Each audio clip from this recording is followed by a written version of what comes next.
as we see there, the wind speed is at least 70 kilometers per hour. That's what's reported.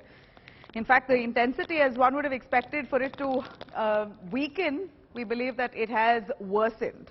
This is the cyclone-affected area where we're seeing the most affected areas around the Kutch region. That's precisely the map of Gujarat. As we see here, there is the cyclone that's currently going to be falling along the Kutch and Dwarka region. This is precisely through our graphical representation, showing you exactly where the landfall will happen and what are the areas that will be most affected. So Kutch, Dwarka, as we see here, Porbandar, these are areas where the cyclone landfall will hit. At this point, all the low-lying areas around here are all evacuated, nearly 74,000 people. That's the estimate here. 74,000 people who have already been evacuated from these areas of also Junagadh, as we see, Jamnagar areas. We see this exact region here of Gujarat is where the landfall will be affecting the most. It's going to have the most devastating effects. But of course, the team, security personnel who are on ground are going to ensure that the impact in terms of damage is minimal. As we see the area here, this is precisely the area where it's going to be most affected, including Morbi, Jamnagar, Rajkot, Junagadh, Porbandar, Dwarka and Kutch. This is precisely the zone where the landfill will hit, and we're only hoping that people will take the word of the government and the security officials when it comes to not venturing out, basically obeying the orders of not venturing out into these areas because of strong winds and the high tides. It's very likely, you never know what kind of conditions this could pose, whether this could lead to flooding.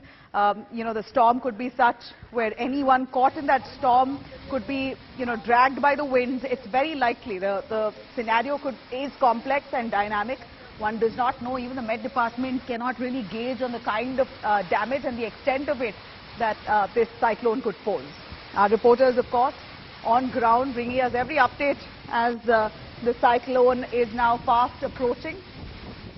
In fact, I'm going to quickly cut across our reporters as they're on ground. I'm going to say this again, kudos to them for braving this kind of wind and weather conditions. Paras Dhama, who's right now also joining us. We have Ashutosh Mishra. We also have Gopi Manyar. These are our really brave reporters who are weathering these conditions. And those are the images that we bring to you all the way from Manvi, Kutch, Dwarka, also Mumbai. Mumbai has also been put on high alert, especially the coastal areas. They have been asked not to venture out to the ocean. No tourists at the beach. Unfortunately, 4 young boys died just about 3 days ago due to high tides. And despite a warning, despite the beach being closed for tourists, those young boys there ventured in. And out of 7, 4 of them lost their lives. They drowned out of high tides. So this is a warning that we at India Today also giving out as per the rules and notifications issued by the government and the Met Department, the NDRF, SDRF teams. Do not, we make ourselves clear, do not venture out into the ocean at this point. The tides are really high, not wanting to take a chance. This is of course for the safety of yourself. Those are images coming in from Mumbai itself. The Mumbai beach is fully cordoned off. Tourists are not allowed. One would see otherwise people there in hordes enjoying the beach, but none of those areas are allowed for people to venture into. Paras Dhama, who joins us. Paras, go on, please give us more. What's the preparedness coming in from Mumbai's Juhu beach? Is that where you are? Yes, Nabila, the preparation has been already done before 3-4 days, because this is a very situational thing and very important thing to do when this type of cyclone was passing through the Mumbai area. This is the Juhu beach where all the precautionary measures has been taken. Not only the Juhu area, all 6 chowpatis of Mumbai has been closed for common peoples.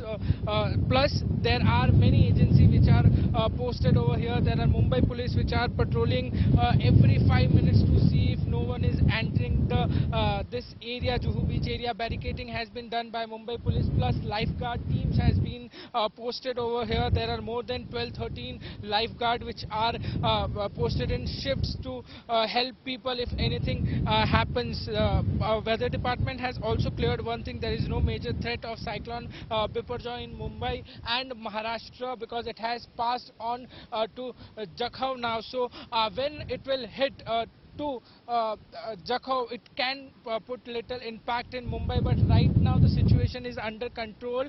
But there are many agencies which are on alert. Coast Guard is on alert, Navy is on alert, Mumbai Police is on alert. So there are precautionary measures which has been taken by the local administration if anything happens. Okay, so precautionary measures been taken, but Paras, tell us about the winds there. Is it as severe? What we saw in Gujarat, though, was certainly something that we've got to worry about, but we see a slightly more calm atmosphere right behind you. It's a little bit calm right now because in the morning there were high tides, there were 4-5 meter waves which were there, but right now situation is under control. Sea is not that much rough. That was in the morning time when it was 10:40 a.m. where there was a high tide, but right now there is no major things to worry about. The weather department has also cleared that, but still people have to take care. Local administration have told local people not to come nearby the sea area because anything can happen, because it's a natural calamity, anything can happen. So right now we can see the sea is not that much rough. We can see waves because a few hours ago the height has been gone. So there are major not major stuff which is happening over here in Mumbai right now, but people has been told to take care of themselves, not to come nearby the sea. Local fisherman has told not to go inside the sea.